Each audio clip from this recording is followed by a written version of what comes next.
दोस्तों ये जो सुंदर लड़की तुम्हें दिखाई दे रही है वो अपने पिता का कर्जा चुकाने के लिए अपना सब कुछ, जी हाँ सब कुछ दांव पर लगा देती है। हाँ वो चीज भी। ये कहानी है दोस्तों एक ऐसे लौंडे की जो हर रोज रात को अपने पापा के कमरे से नई नई आवाजें सुनता है। कुछ ऐसी आवाजें जिसे सुनने के बाद उसे नीचे थोड़ा सा गीला गीला महसूस होता है। असल में दोस्तों ये लौंडा काफी ज्यादा अमीर घर का है। ये लोग इतने अमीर होते हैं कि इसके घर में 6 नौकरानियां रहती है। दिन के वक्त ये नौकरानियां इनका घर बंगला साफ करती है और रात को इसके पापा जी हर रोज एक नई नौकरानी को साफ करते हैं। लेकिन दोस्तों इनके घर में 6 नौकरानियां होने के बावजूद हमारे इन भाई साहब ने आज तक कभी SEXX नहीं किया। ये बस अपने पापा और नौकरानियों की आवाजें सुनकर हिलाए जा रहे हैं। भाई इतनी गंदी किस्मत भगवान किसी को भी ना दे। लेकिन दोस्तों हमारे इस लौंडे के पास होती है एक महिला मित्र। जी हाँ सही सुना, एक महिला मित्र जो कि सिर्फ एक मित्र है और कुछ नहीं। लेकिन लड़कियां तो तुम्हें पता ही है दोस्तों की कैसी होती है। जैसे उस लड़की को पता चलता है कि हमारा लौंडा बहुत ही ज्यादा बड़े घर में रहता है, वो उसके घर में चलने की भीख मांगने लगती है। अब दोस्तों हमारा लौंडा तो ठहरा वर्जिन, लड़की उसे अपने घर ले जाने को बोले और वो मना कर दे, ऐसा कभी हो सकता है क्या? तो वो उसे अपने घर लेके जाता है। जैसे ही वो लड़की उसका घर देखती है वो बोलती है, ओह माय गॉड वाओ कितना बड़ा है तुम्हारा। ये बात सुनते ही हमारे लौंडे का नन्नू धीरे धीरे जमीन से परपेंडिकुलर होता है और वो उस लड़की को अब खोदने के भाव से देखने लगता है। तभी हमारे लौंडे के रूम में उसकी मेड आकर उन्हें जूस देती है। उस खूबसूरत मेड को देखने के बाद वो महिला मित्र और भी ज्यादा प्रभावित होती है और जूस पीने के लिए अपनी टांगे फैलाकर बैठ जाती है। हमारा लौंडा जैसे ही उन फैली हुई टांगों को देखता है उसे लगने लगता है कि वो शायद उसे पेलने का आमंत्रण दे रही है और वो अपनी महिला मित्र पर झपट पड़ता है। झपटने के बाद वो उस लड़की की हाँ ना कुछ भी नहीं सुनता। वो बस अपनी जुबान और हाथ उसकी बॉडी पर चलाने लगता है। जुबान और हाथ चलाने के बाद जब वो अपने हथियार को अंदर डालने ही वाला होता है तब उस लड़की का मूड बदल जाता है। वो लड़की हमारे लौंडे को चाटा मारकर बोलती है, मुझे नहीं पता था कि तुम ऐसे गंदी निकलोगी। तुम तो मुझे जूस पिलाने के बहाने घर बुलाकर मेरा ही जूस निकाल रहे हो। तुझे क्या लगता है तू मुझे अपने घर ले जाकर पेल देगा? अरे तुझ जैसे को तो मैं अपने नाम की मुठिया भी ना पेलने दूं।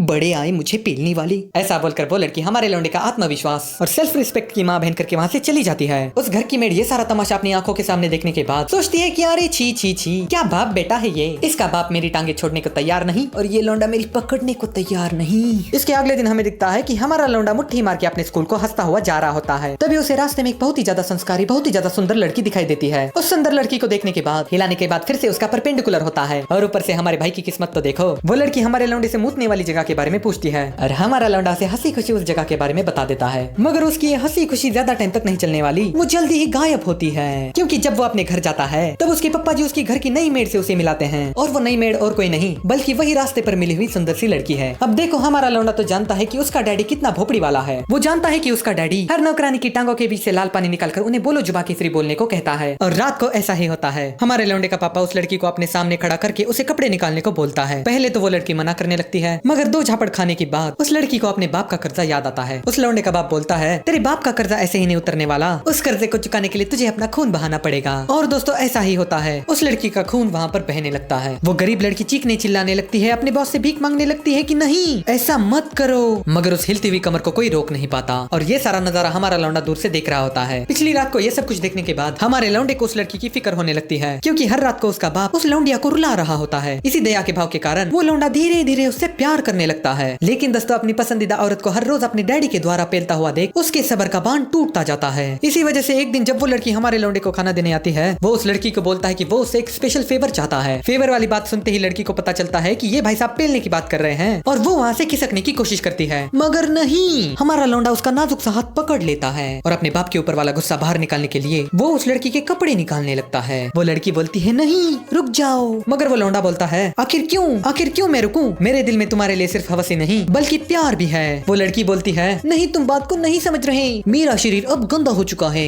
मगर हमारा लौंडा बोलता है मुझे इसकी परवाह नहीं, मैं तो बस तुम्हें पेलना प्यार करना चाहता हूँ। और ये बात सुनते ही वो लड़की हमारे लौंडे के लिए अपनी टांगे खोलकर बोलती है ठीक है लो कर लो, वैसे भी तुम्हारा छोटा दिख रहा है तो तुम्हारे पापा के कंपेयर में मुझे दर्द थोड़ा सा कम ही होगा। और उस कमरे में उन दोनों की कुश्ती चालू हो जाती है। इसके बाद हमें दिखता है कि उस लड़की को अपने डैडी की हवस से बचाने के लिए वो लौंडा अपना घर छोड़कर नई जगह पर रहने चला जाता है जहाँ पे उसके साथ रहने के लिए वो लड़की भी चली जाती है। देखो दोस्तों ये एक काल्पनिक घटना थी तो तुम इससे इंस्पायर होकर अपनी जिंदगी में इसका इस्तेमाल करके अपने लोड़े मत लगाओ, ठीक है? और अगर तुम्हें ऐसी ही एक और मसालेदार वीडियो देखनी है तो तुम्हें इस वीडियो पर क्लिक करो, लेकिन यहाँ से जाने से पहले तुम लाइक और कमेंट जरूर करना। तुम्हें अपने लोले का वास्ता। Thank you for watching, bye bye.